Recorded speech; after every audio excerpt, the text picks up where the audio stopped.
Julian Sarafian is a law firm founder and attorney.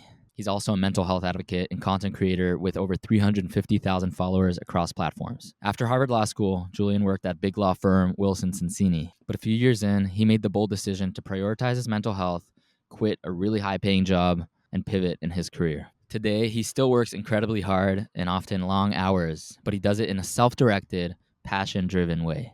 Our talk explores Julian's turning points, his mental health journey, and how he's combined entrepreneurship with wellness and personal growth. Julian sets an incredible example of how we can pursue greatness while also taking care of ourselves. I learned a ton from Julian, and I hope you enjoy this episode. I want to start off by addressing a post that you made on LinkedIn. You mentioned that progress isn't straight, and that really resonated with me, and I think it really aligns with the central theme of this podcast, which focuses on nonlinear journeys. And I'd like to ask you if you can elaborate on what you mean by progress isn't straight and share how you've come to realize this. The logic of that statement applies in many contexts, but for the LinkedIn post you're referencing, I said that regarding my own experiences on the mental health side and my own mental health journey, specifically that I had been grappling with a lot of anxiety and traces of depression during the pandemic. And I was in big law, I was overworked, I was isolated. I think a lot of people can probably relate to that during that period of time. And I decided finally to take it seriously. I was going to get medication. I was going to go to therapy. I was going to do journaling. I was going to do deep breathing, mindfulness, meditation, all the good stuff.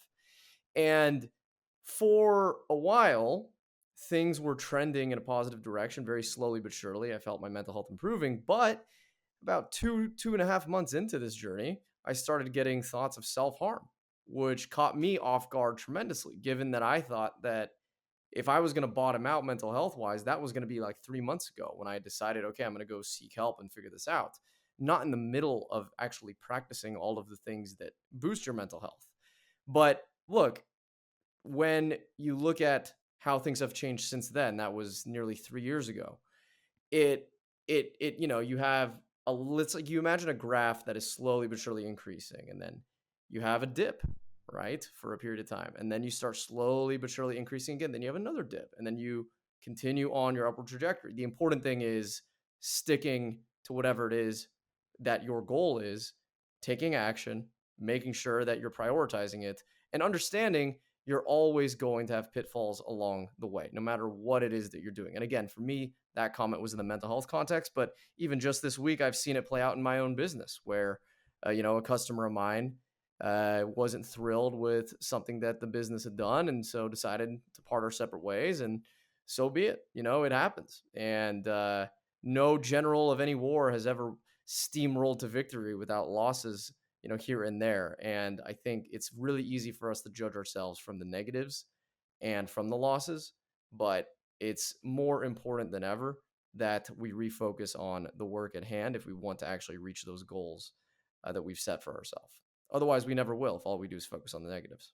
You discuss how when you're experiencing something and maybe it's not going as planned, but you're trying your best to make progress, that sometimes it is important to stick to it. And that makes me curious about how you think is a good way to distinguish between when it's important to persist and to remember that progress isn't straight and that even though you're down at the moment, you should kind of keep at it, versus how to develop that intuition to maybe pivot or to take that sensor of things aren't going great and kind of act on it in the other direction. Yeah.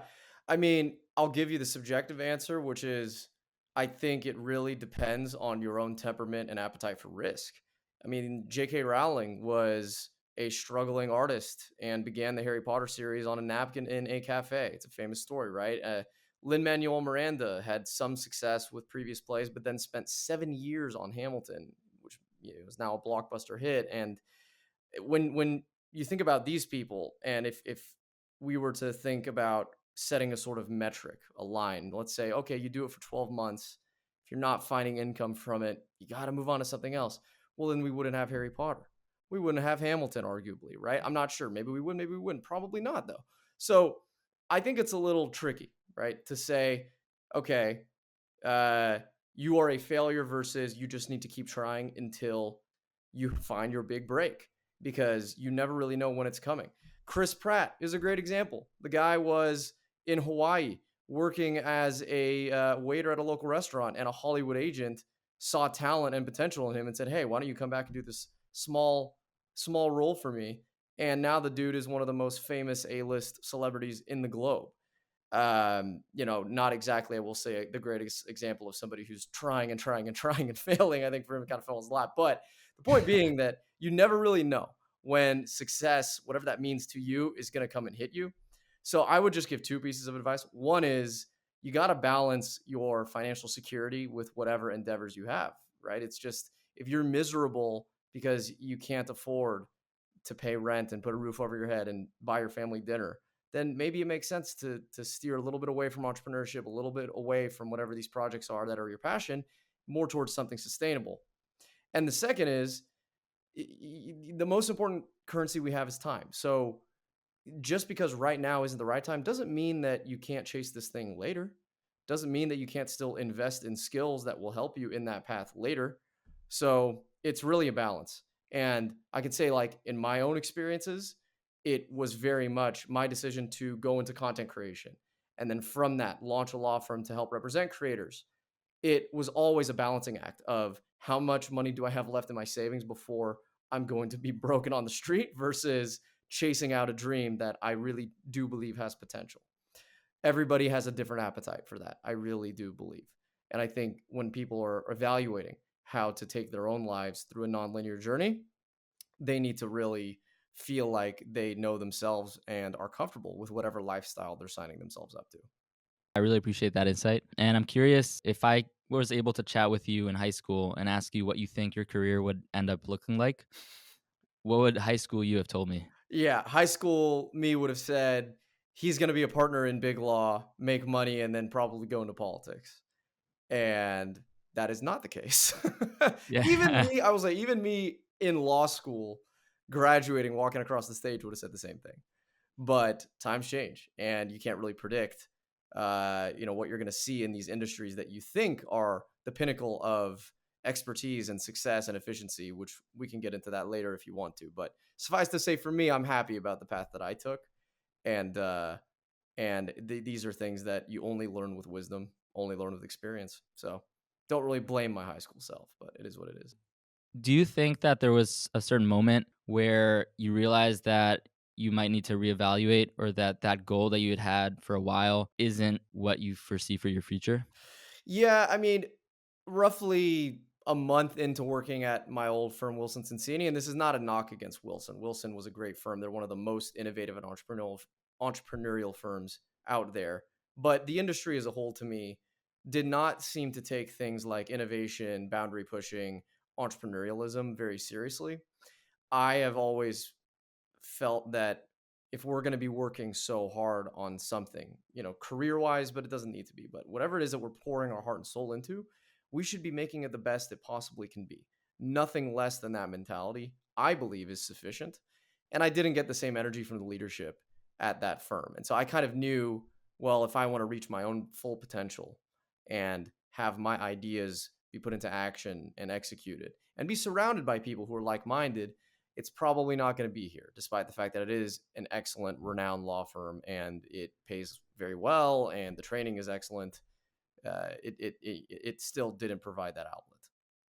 You kind of mentioned the best and just striving for working in an environment where you feel like it's pushing for progress and for entrepreneurialism. And this isn't to contradict what you were saying at all, but I just Yeah, found it interesting that in a Substack article that you wrote, you said that earlier in your life, you tricked yourself into thinking that being the best is important, whether it's best grades, getting to the best college, you name it. yeah, yeah, absolutely. But recently you learned that it's not that serious.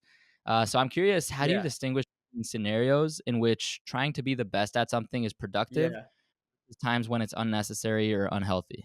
yeah. Well, I think the last couple of words that you just said are the key. It's figure out where you're putting unnecessary and unhealthy stress on yourself and eradicate it. Because I still believe in the mentality that I did when I was younger about trying my hardest. I don't know if I'll ever not be a tryhard. I think that is truly part of my identity, and I'm okay with it. I've come to peace with it. For a little while, I tried to run away from it, but that didn't work. In any event, but the thing that's different about the mindset now is I recognize that it's not the end of the world if I don't find success or get that client, or my law firm doesn't hit this number of revenue, or my video doesn't get this number of views, or I work on a political campaign and we lose. It's not all external factor driven in the same way that it used to be. I will say it's a little bit unfair for me to judge my old self for the way that I thought, because when you're in the academic realm, you don't have a choice. You are graded literally against your peers and given a number or a letter that determines your ability to seek out a job or get into graduate school. Now, those types of things don't exist for where I am in my life. But all of that to say, the message that I hope to impression upon everybody else out there, and certainly younger folks, is even when you do think it is such a big deal, in the scheme of life, it really isn't. And you only learn that when you get older and wiser, I think. But the folks that I see that get trapped in that mentality, thinking that it's everything, they suffer a lot needlessly, and some of them do the unthinkable, right? And they take their own lives because of this pressure. So nothing wrong with trying hard, but when it's painful and unnecessary, it needs to change. Something needs to give, and you need to be having fun doing whatever it is that you're doing. If you're not, then it will become dark. Out of everything that you do, I know that you have your hands in so many different endeavors. Which would you say energizes you the most?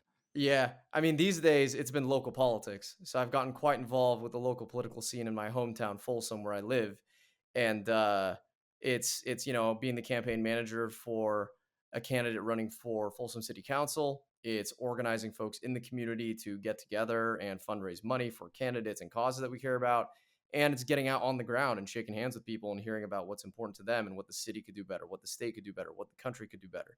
It's, to me, the real work of governance and also of citizenship that I think it's very easy to take for granted, especially in an era right now where Congress has the lowest approval rating, I think, arguably in all of history.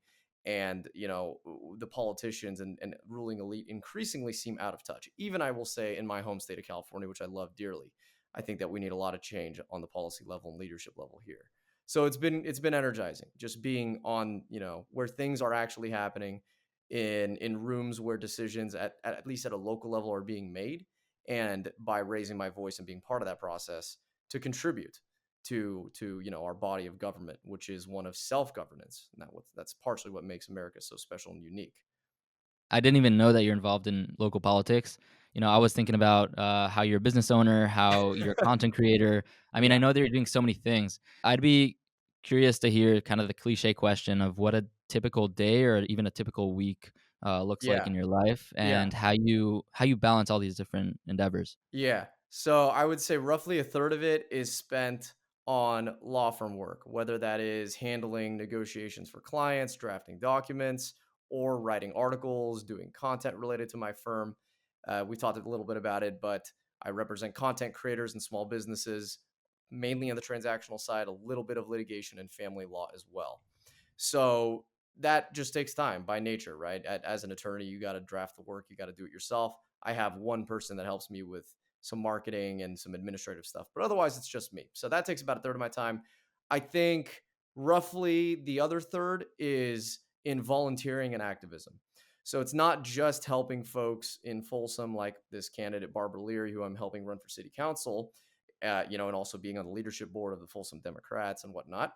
It's being a court appointed special advocate. I'm a CASA. So every week I will spend a couple of hours mentoring and hanging out with a young man who's in the foster system and in a short-term facility, kind of trying to find a permanent home for himself. So things related to that endeavor, court filings, drafting, reports to the judge, and of course, like I said earlier, the activism at the local political level that takes about a third, and then the other third is wellness related things. It's going to the gym and exercising. It's sitting outside and reading a book. It's trying to take at least 10 minutes to pause and just breathe. Hanging out with my dogs, taking them to the park. I learned that lesson the hard way in the pandemic, that if I just ignore wellness, then my mental health will just nosedive and things are not going to be fun. And so that's always been a priority for me, and it still remains as one. You may notice that in those three buckets, I did not mention content, and that's because these days, as much as I'm trying to fit it in, it's just been really difficult. It's been really difficult. And I think content is incredibly powerful, and certainly the activism component of it is what draws me back to it. That's the reason I got into it in the first place, to advocate for mental health. At this point, I still advocate for mental health, but I'm also talking about law. I'm advocating for certain policies and certain candidates in the American political system for re-election this year. But it takes a lot of time, man. I mean, it takes a lot of Yeah. time filming, getting the lighting right, getting dressed up, editing the videos, hitting post, and in that time, if I could be, building the firm or actually getting my hands dirty at a local political level, doing the real work, right now I'm opting for those. Makes sense. And I just want to say, like, thank you for spending your time in such an impactful way. As a consumer of some of your content, what you've written has resonated with me, particularly on kindness and the importance of kindness. I know that you mentioned that in one of your Substack articles, and it also comes across just in our communication and how I had to cancel on us, and you were just very Not a big deal at all. understanding. Yeah, So I'm grateful for you're that. welcome. I appreciate it. Uh, And thank you for your readership and time.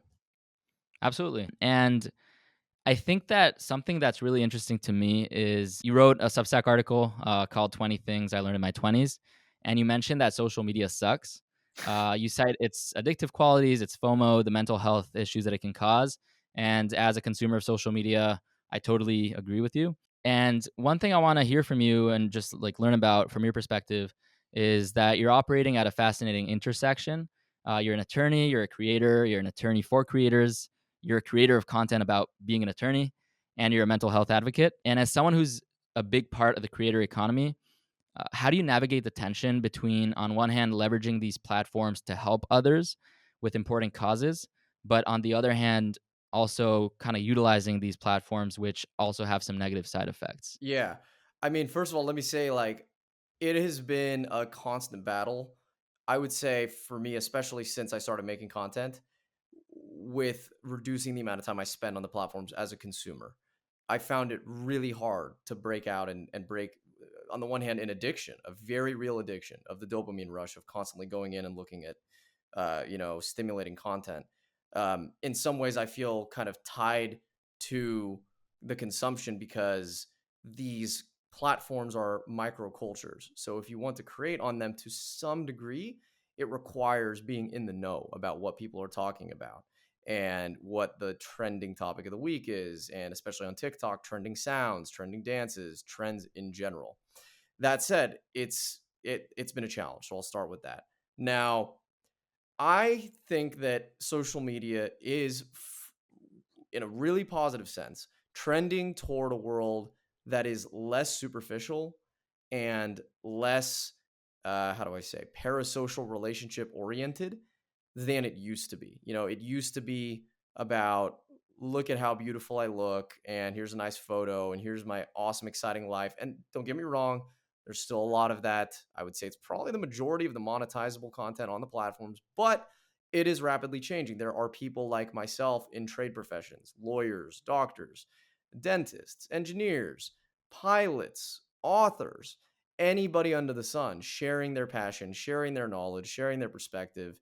That to me is objectively positive. And though there is no argument that sitting here scrolling and listening to all the people I just mentioned, sorry, it's still not going to be as good for your mental health as going and talking to one of your close friends and going for a walk. It never will be, because you're sitting on a tiny screen looking at something that's not actually in the flesh. Mhm. That said, I think that all of these folks and the direction of authenticity being more prioritized relative to superficiality is positive. And I'm grateful to work with many clients that are pushing the content on these platforms in that direction. We're far from a place where that's the only type of content that'll be on there. And frankly, I don't think that'll ever happen. There's always going to be, by nature of these platforms, a large space for what looks better and what sounds better in the short term. But I think, to sum it up shortly and succinctly, I'd say it is a challenge for myself personally, and I'm still working through it. You kind of mentioned both the consumer side and the creator side. Yeah, And focusing more on the creator side, I've only released like a few audio podcast episodes and just a few reels. And I've already found myself occasionally kind of doubting whether or not to release something just yeah, because I'm concerned about how it might come across, yeah, or also just like obsessing over metrics and analytics. Yeah. And I'm curious from your perspective and your experience, have there been times where you were hesitant or concerned before hitting publish on something? Yes. Dozens of times. Dozens of times. And I think part of the process of becoming a creator and a creative, how in any context, is practicing in public. It has to happen in public. You can't sit in the back room and do all the thinking and the working and then go out and hit it perfect every time. It's never going to work. The best people of their trades just put it out there, because even if out of 100 people who see your content, only one of them becomes a fan, you got a fan now. And if you do that 100 more times, you have two fans now. And you can understand, as you continue and get better and better and better at your trade, how that becomes exponential and how that growth, you know, really builds around you. The other thing I'd add is, like, you got to remember when, and for anybody out there who's considering making content, like when you're making content, something I used to do when I would make TikTok videos, and I didn't have that many followers, I was just still experimenting here, but I'd look at, like, how many people have actually even seen that I exist on this platform at all. If you had all of my videos up, it's like, okay, maybe like, it's like 20,000 people have even seen a video of mine show up. And so then when I think about, oh, I have, 1,000 followers, well, yeah, but only 20,000 people even know that I exist. So part of the process has to be to continually keep pumping the content and getting it out there to reach more people so they even know that you're around, because your people are definitely out there. But we're not in a world where there is perfect matching and perfect information so that they know you exist yet. That's the essence of marketing, is you have to figure out a way to get yourself in front of the person's screen or in front of them in general. And so don't forget that, like, it's not fair to say that you don't have a million followers because only 20,000 people have seen your stuff. That's Yeah. just not right. And that's not fair to yourself. You mentioned marketing. Everything that you're involved with requires so much knowledge about a bunch of different disciplines. And I'm assuming that some of that has had to be self-taught, other things you've learned in school. How do you approach learning when you try to pick up something new or when you try to improve in your work, especially as an entrepreneur? Yeah. I think that, I don't know if I necessarily give this advice to other people, but for me, it's just the way that I like to do things. I just go straight for the jugular and try it 100 times, even if I fail 99 times and only get it once. That to me is the fun of it. It's just going for it and figuring it out along the way. And obviously, look, like, you should do your research. You should like look into whatever it is that you want to do. Try to do a little bit of reading first. Go online and search for folks that have blogs or content or forums around the subject or area of expertise you want to learn. Go on social media, go on YouTube, go on TikTok, and look into, okay, I want to become the best, who knows, biological stem cell researcher. Is there anybody out there talking about this? Just to give me some insight. That research is invaluable. And certainly, like, when I started creating content, like many creators, I found myself getting fed content by people who are creative coaches, and who they'll talk about, like, this is a trend this week, you should do this, or remember, when you're making content, think about that one person behind the screen you're helping, like mindset stuff. So I would listen to them, right? That was helpful, and I found them, thankfully, because the content machine gave me stuff that it probably thought and knew that I wanted. So social media may actually help in that regard as well.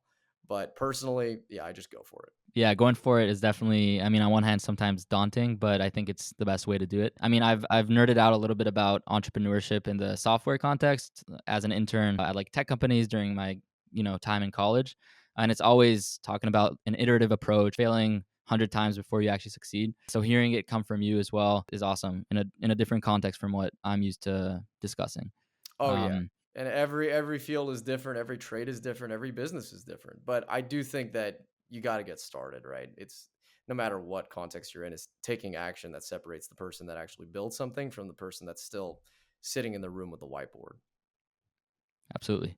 Back into the topic of how you described your typical day or just like all the different activities that you're involved in. If I had to associate that with different words, one word that comes to mind is productive. Another word that maybe has a more negative connotation is busy. And I know that a lot of your mental health advocacy touches on toxicity in the workplace as far as kind of how overworked people are in different industries, particularly in law.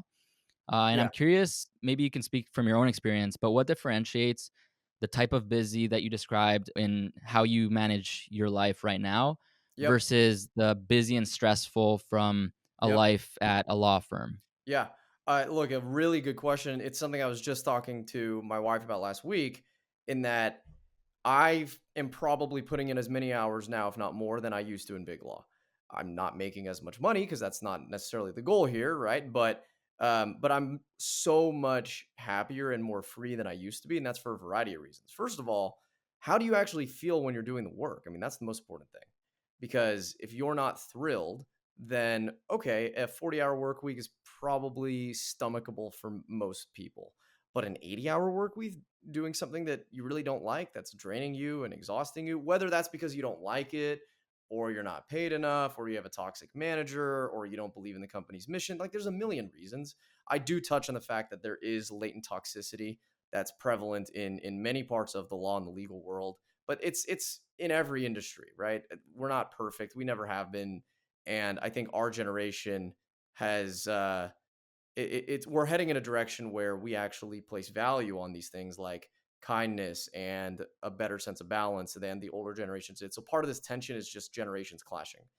Now, that doesn't mean that you cannot still be productive, but what it does mean is if you're not gaining points, energy points, call them, from the things that are your busy or productive activities, then you need to think about how you're going to structure or restructure where you're spending your time so that you do get some of that energy from something and somewhere.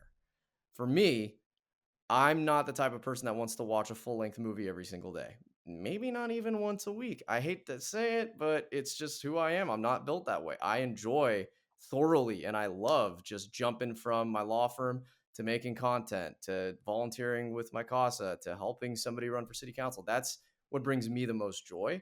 It wasn't always like that. And I certainly got burnt out in Big Law and had to take my time ramping back up to this, but it works for me because I really enjoy every part of it.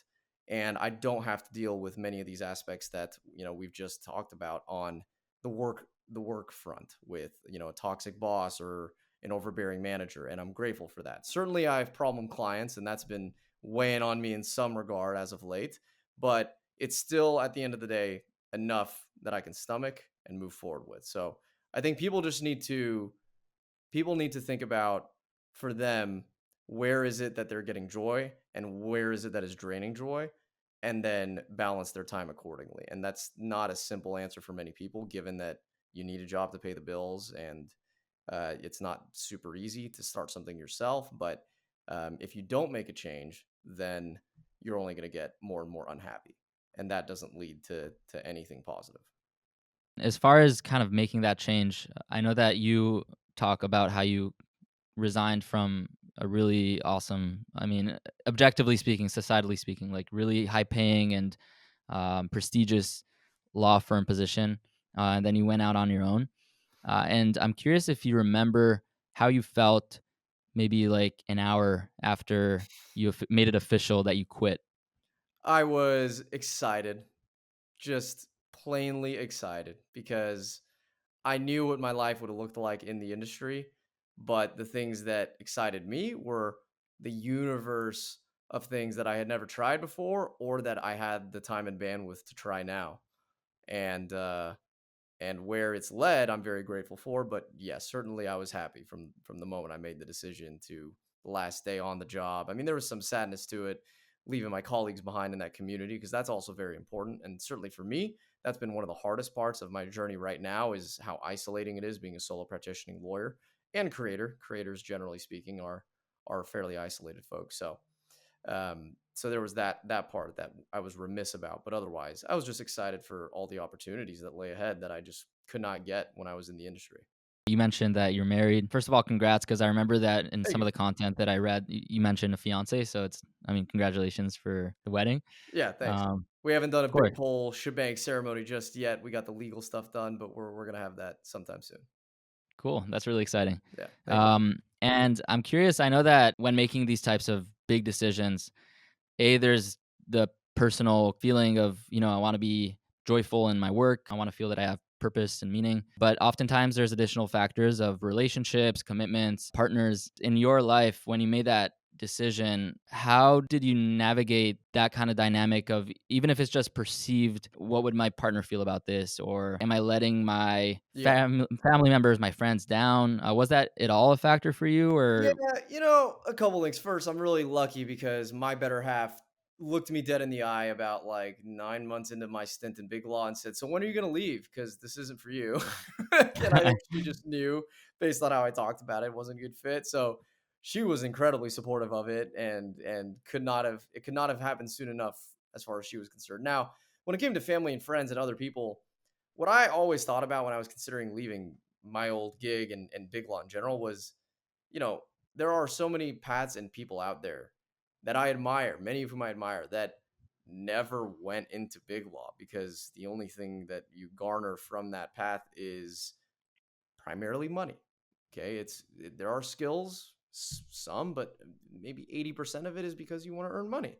So, was I really letting anybody down if I wanted to bet on myself and knew that deep down I could make an impact on other people out there in other contexts, even if it meant making less money for myself and building wealth less quickly?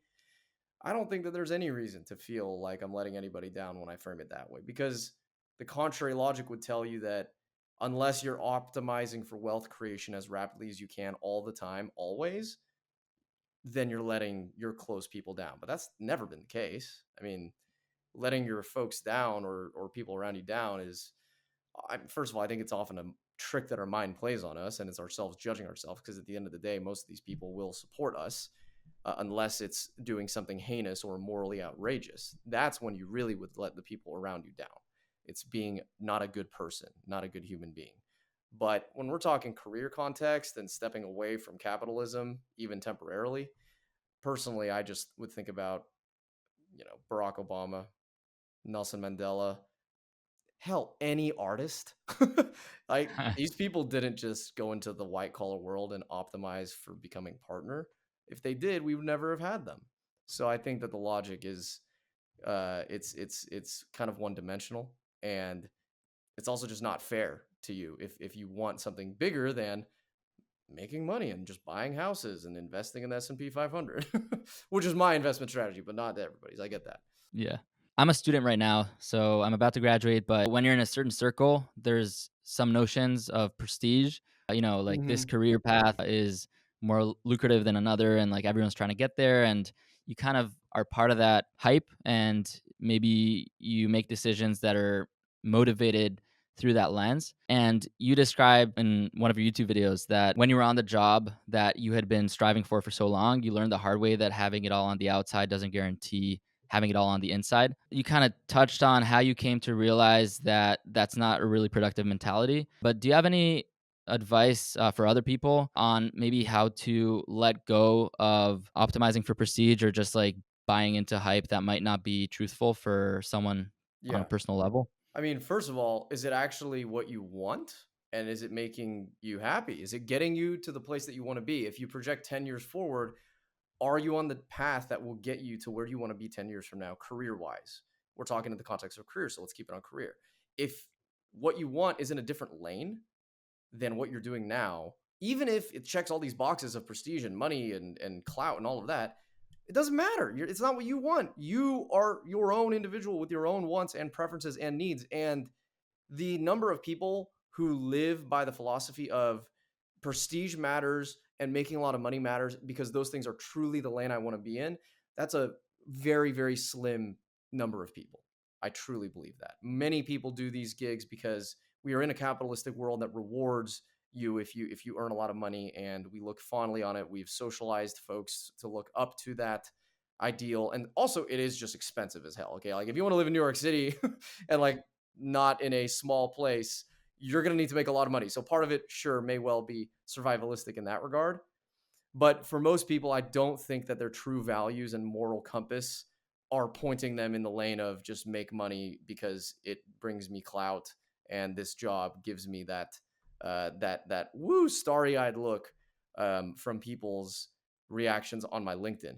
Because if you force yourself to be in there and it's not a good fit, kind of like what I did, though I would argue in my case it was more a reflection of my failure to take care of myself like well enough. But either way, your path is only going to become more and more dismal because you're gonna know on the inside that this isn't a good fit. And you're gonna know every day that you're putting into energy into something that you don't really care about. So when push comes to shove and the day is over, you close the laptop and you sit and reflect, it's not going to be very easy for you to feel proud about what you're doing. And you're always going to have that internal monologue questioning, is this the right thing for me?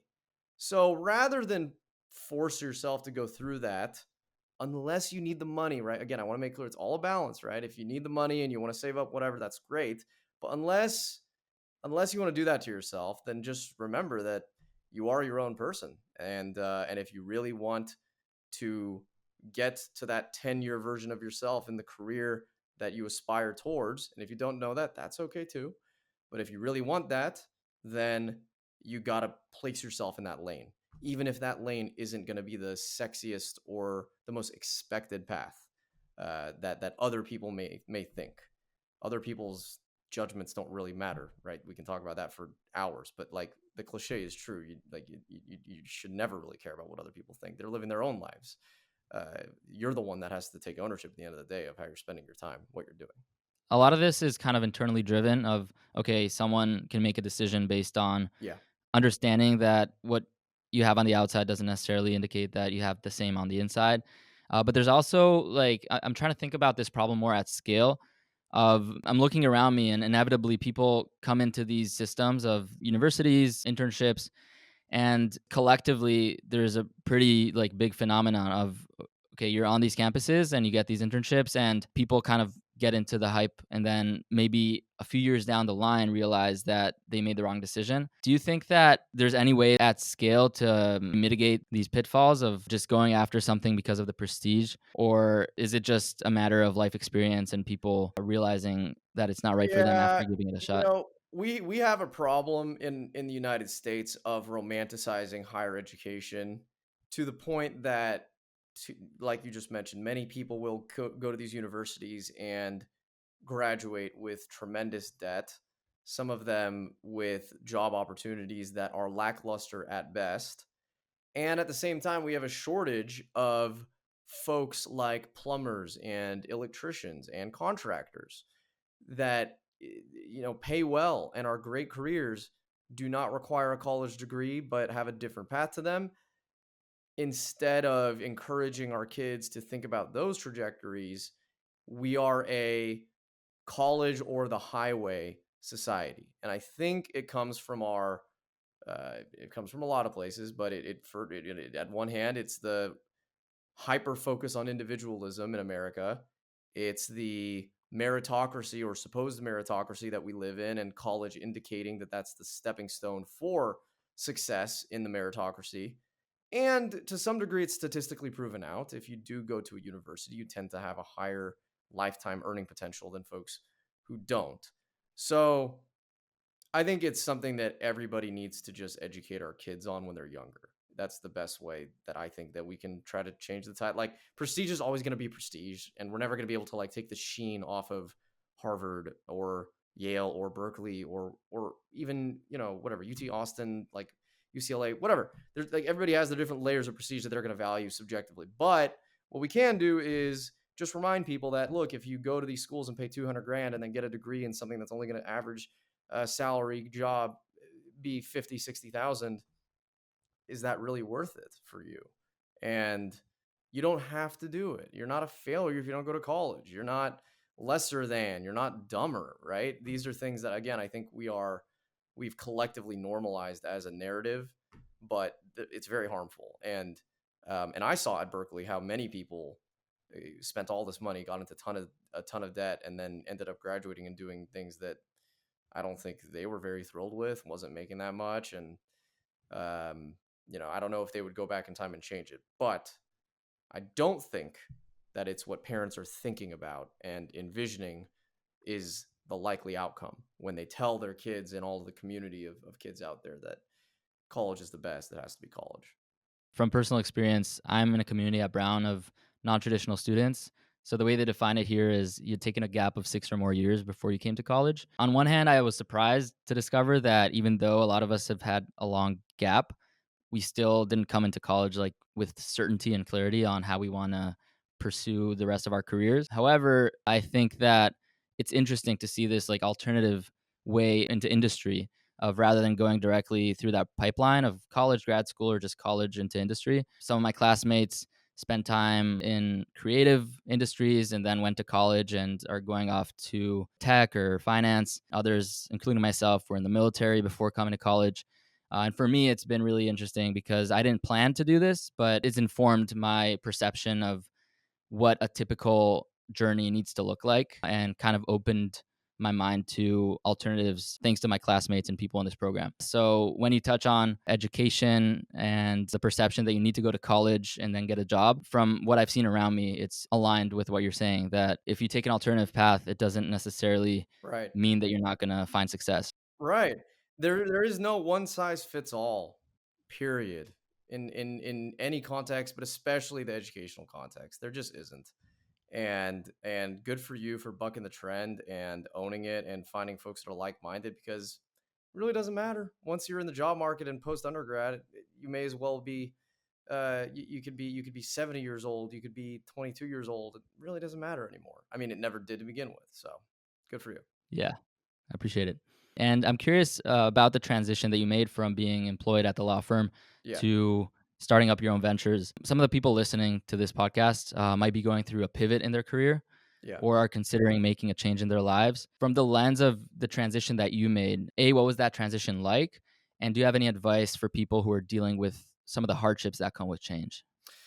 Yeah, I mean, one piece of advice is write out as much as you can a comprehensive plan and strategy, because that will help ground you in where you're going to be investing your time, what benchmarks of success that you need to see to keep going, how much money you're willing to put into this versus that, budgeting, just all of it. The more that you're proactive about writing these things down and setting a framework and a foundation, then I think just the less stressful the process is going to be.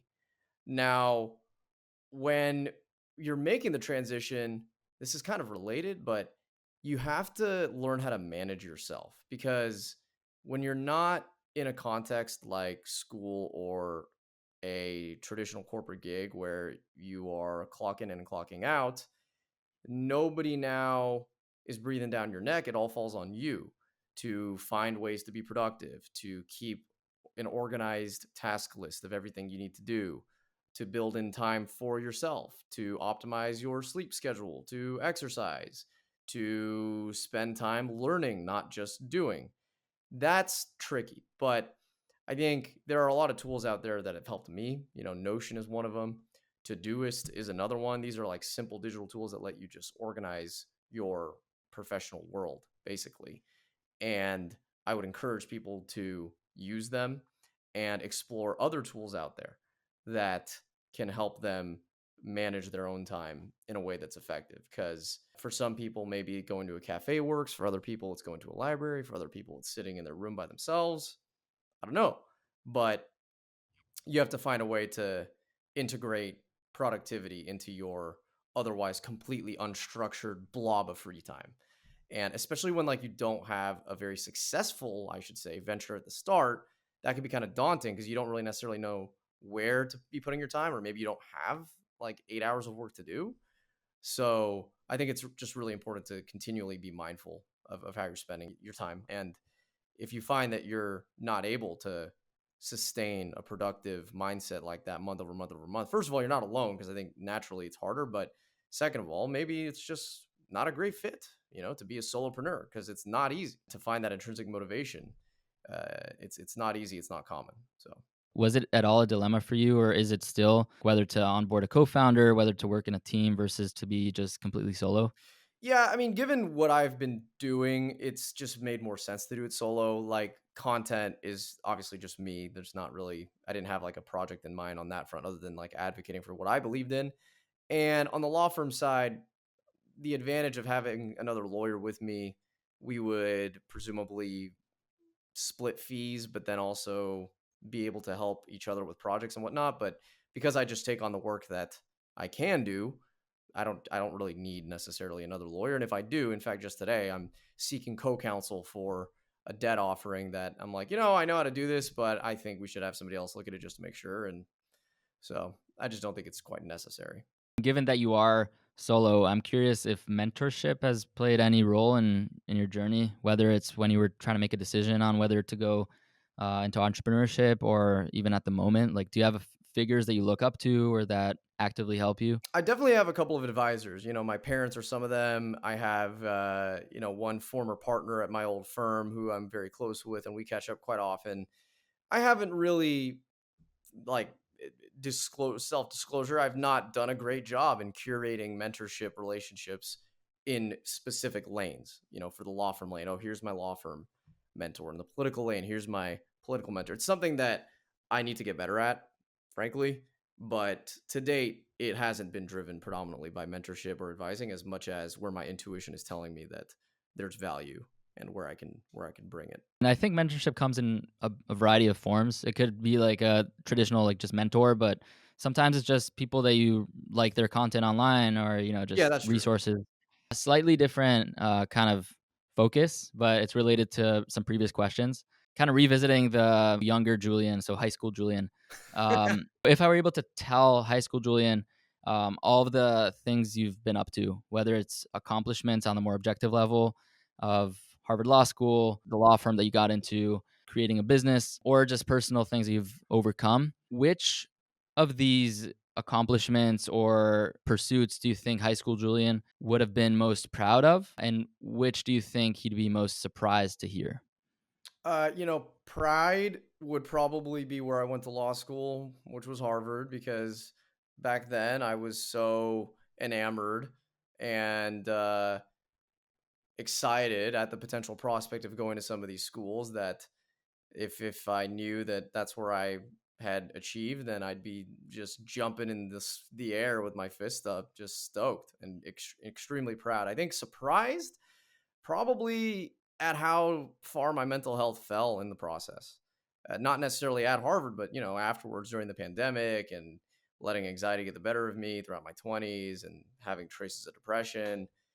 I think that the younger me would have just said, "What's the point of all that junk if this is how you feel, man? Come on, right? Like this is basic stuff." But it is what it is. You can't. 2020 is hindsight, and also working that hard comes at a cost. All that pressure comes at a cost. Getting into that school comes at a cost. For some people, not for everybody, right? Everybody's different, but I think most people can probably agree it's a lot of work, and that is a cost. And sometimes the work, again, if it's not managed or balanced well, stress wise, from that perspective, it could do a lot of damage, like it did to me when I was younger. Absolutely. And I mean, on the topic of mental health, given that there is a trade off often of, Yep. work harder, but it could come at the Yep. cost of mental health. Now that you've been through a personal journey of taking care of your mental health more proactively and also just researching these topics and advocating for them, if someone is currently in the shoes that you were in, like as a first year law student, do you have any advice for them if they want to both kind of be lofty in their goals and they're at Harvard Law School, they definitely are ambitious, but they also want to make sure that they don't have to like correct course a few years down the line, or Yeah. they just want to make sure that they're taking care of their mental health while also going through the grind. Do you have any advice for someone like that? Yeah. I think they need to figure out the best way for them that they can shut out the bubble of career and law school and re-enter the rest of the world with everything else it has to offer. Because the danger that I see isn't the focus or the ambition or the high energy or the creativeness and intellect, all of the great things that these folks have. That's what made them so special, and that's what makes them special.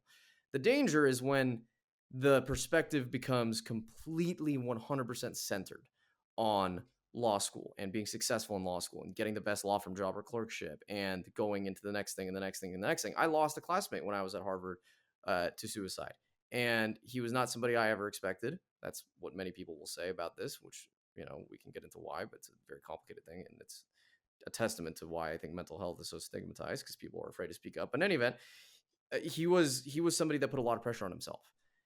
And he was very, very brilliant. He would have done incredibly well no matter what path of the law or out of the law he went down. But his perspective was, this is everything, right? There's nothing else except this. And that's never true. Law school is just where you're doing graduate school. It takes up, sure, a lot of your time because you're reading, you're going to class, but you have most people, okay, have other things, family, friends, hobbies, passions, creative sides to their personalities, interests in exploring wherever it is that they're going to law school, like the surrounding areas, the cities, the nature. There's so much outside of that tiny bubble. So I think the most important thing, what I tell folks, is figure out a way to get yourself out of that bubble of law school and of the career, and build that in to how you're spending your time every single week. These types of conversations, and also, I mean, the content that you create are very productive in raising awareness to these things.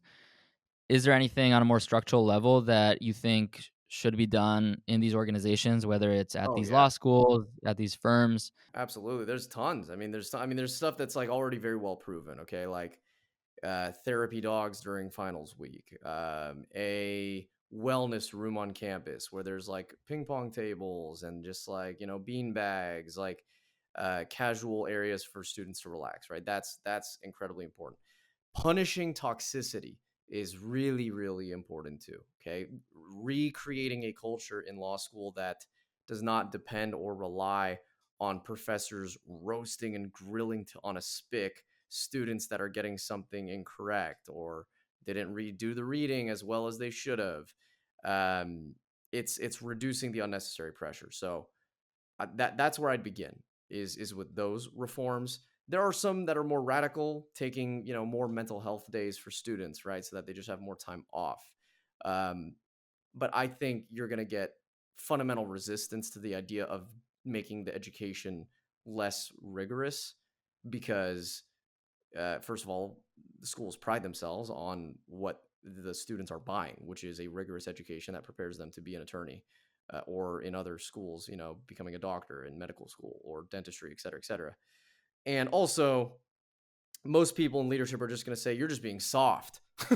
Like, you just want to do no work and then get all the rewards. And like, there is like tiny bit of truth to that, which is why I think what we should try to focus on are the winnable aspects here, which are get some resources on campus to help students relax, and do a better job at policing professors or graduate students, folks that are in charge, from behavior that just puts unnecessary stress and pressure on students' plates.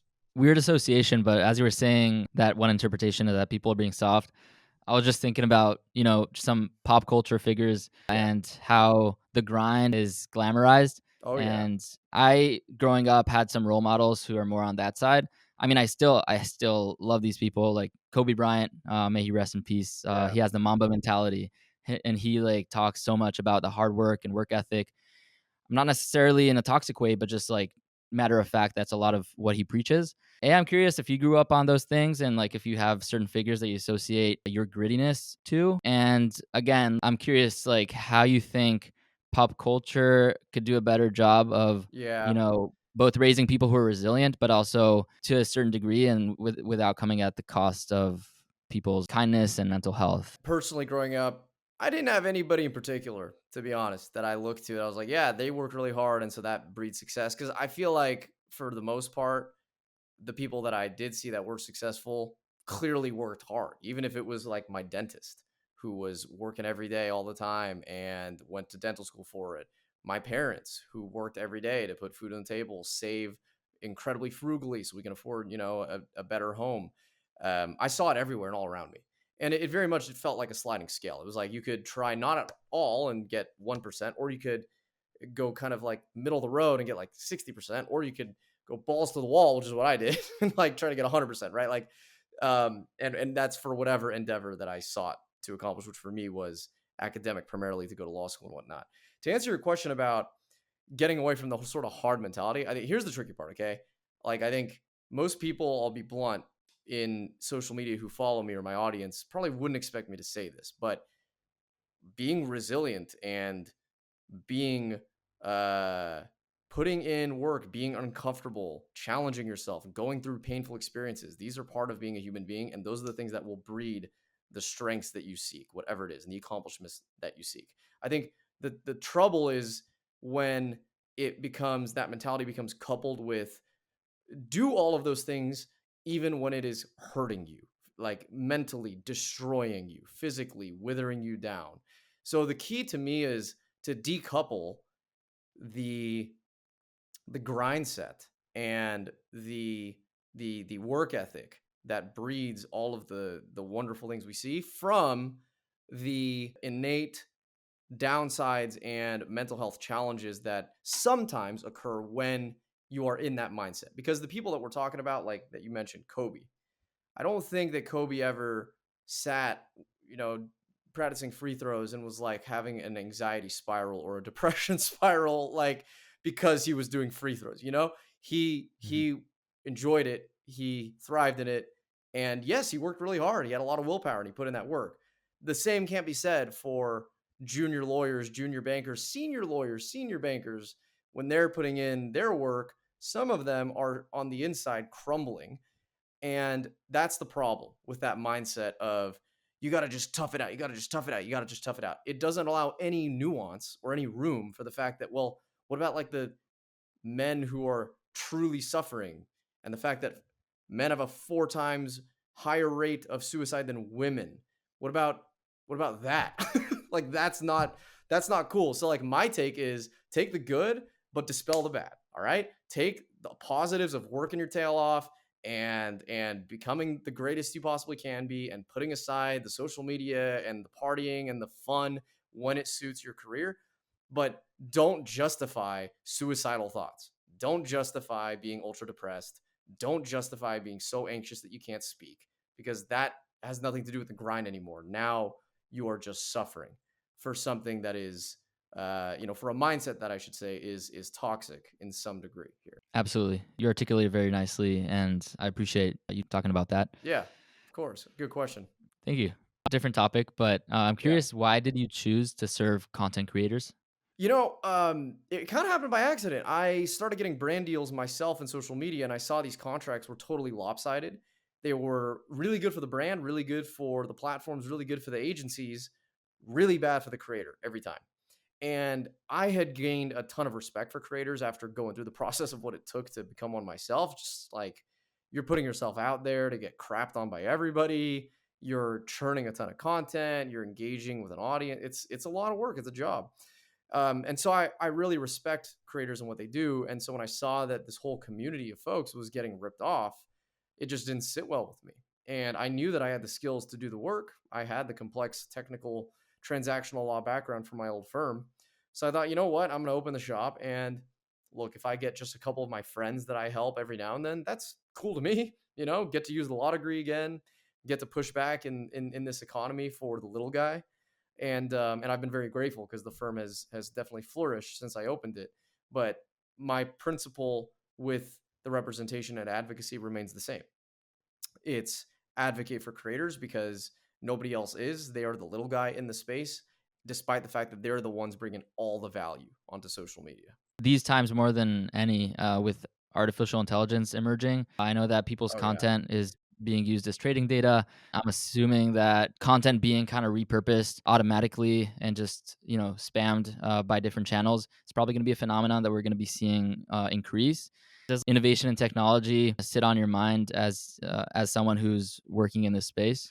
Yeah, it does. But I'm not as concerned about it as perhaps some people would expect for a few reasons. One is that we're getting to a point, we're not there yet, but we're getting to a point where the platforms are having their hands forced in doing a better job regulating the content on them and providing support to the creator communities. The creator communities are speaking up. It's becoming more industrialized. Even though Congress's average age is 105, our generation, I'm confident, when we are in power, will take strides to further regulate social media and force them to do a better job with things like misinformation, disinformation, AI generated fakes of people.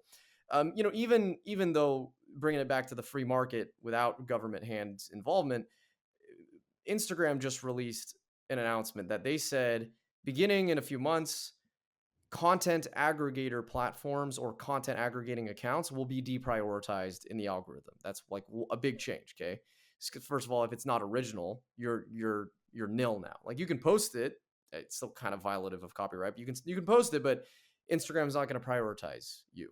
Okay, that's a big deal. Second, if you post somebody else's content and it's noted that it's somebody else's content, similarly, that content will not be pushed, and a little note will be placed underneath the content stating credit to the original creator. So already we're seeing some of these platforms, Meta being the example here, through Instagram, taking steps to protect creators' work and to deprioritize in their organic algorithmic pushes these other, posting 50,000 things a day from other creators, aggregators, or just people that are ripping off others' content. And I think at some point we will be at a place where it'll be as easy as like a creator goes on, says, "Hey, there's an AI generated version of me saying something, I didn't authorize this." Hit a button, immediately take it down. Like right now, not that simple. Takes kind of a little bit of noise making on the creator's part to get that done. But I think it's going to get better because the problem is getting rapidly bigger, rapidly faster. So the platforms have to figure it out, that much quicker too. I entered your Discord, and I thought it was awesome that you Hey, I'm provide glad you're in an there. opportunity. Welcome, Yeah, welcome. Come on, come on. thank you. Yeah, no, I mean, I love that you interface with people, your followers, or with people Yeah, who kind of, absolutely. yeah, it's really awesome. And I looked through the mission statement that you put on there, Yeah. and one of the goals that you set is making the world a brighter place. Different people probably have different definitions for this, but what is your definition of making the world a brighter place? Yeah, I think it's just spreading positivity and adding value and bringing good things to other people's lives. Quite simply, in my case, in the context of the Discord, if I can answer some questions to some folks who are underprivileged or first gen and steer them down the path of success and in the career they want, I'm more than thrilled to do it. And for me, it's something that was completely lacking in my time in Big Law that I didn't have was that sense of impact. So, that's one lens that I look at it. But to directly answer your question, I think it's just being positive. We just need more positivity, more joy, more helpfulness. That I think will always brighten other people's days. And it creates a positive cycle where, there's more love to go around, and that just builds on itself and perpetuates more joy in others' actions down the line. It's awesome. Yeah, it's beautifully said. Thank you. Um, Of course. I mean, a cliche question, and Yeah. you might have touched on this through different parts of our conversation, but I'm curious to hear your response anyway. What drives you? Oh, wow. Yeah. I mean, I don't want to waste my own potential. For me, it always comes down to I know what I can do, and why would I squander that opportunity? So it's very much about channeling in what I know is possible and taking action to reach that pinnacle, whatever it looks like. As far as like your potential, do you think that trying to live up to your potential, A, like how do you even like have the intuition for what that is? And B, is it like a stressful thought to have of like, Yeah. I gotta live up to this potential? To answer your question on how do you know, for me, there's a voice that will tell me, and it's inherently competitive. I'll be very open. It tells me if that person can do it, so could you. Why don't you go do it? And it's a bit. For me, it's been applied in many contexts. It applied when I first began creating content. That drove me a lot. It's like I see what other creators are doing, and I respect and I admire their work. But I also think to myself, you could do something like that, and you could, add value in this way and that way. And so why not? So I think if people have those voices where you think about how you could do something on your own, then you should listen to it and honor that. And I think the key is to just spend your time in a way that's optimizing for reaching that potential, but that's the best you can do. Like you can't you can't expect results necessarily, but you can at least hold yourself to a standard where you're investing as much as you can. So, I will never, even though I have these conversations with myself daily, it's a constant battle. Like I will never judge myself at the end of the day for like, oh, I don't make enough money in this regard, or don't have enough followers or whatever. What's important to me is did I put in the work and the time that I had to be the best that I possibly could. And if you're in high school or you're in college or you're in school and you do your best and you get a B or a C, then that's okay. You did your best. That's all that matters. Period. My parents told me that from a very young age, and I internalized it. Even though I still was gung ho about trying to get A's, I still live by that mentality. You just got to try your best. Absolutely. And I think it's really cool because potential feels like it implies a destination, but it actually Right. just informs the process and your Yes. day to day. So it's really cool to That's hear. exactly right. I mean, and while we're on the topic, your potential is always going to be a moving target, and in some sense, it's like you're never going to reach it because there's always something bigger it could be. Even if presidents will continue writing and like developing thought leadership, it's like there's no end.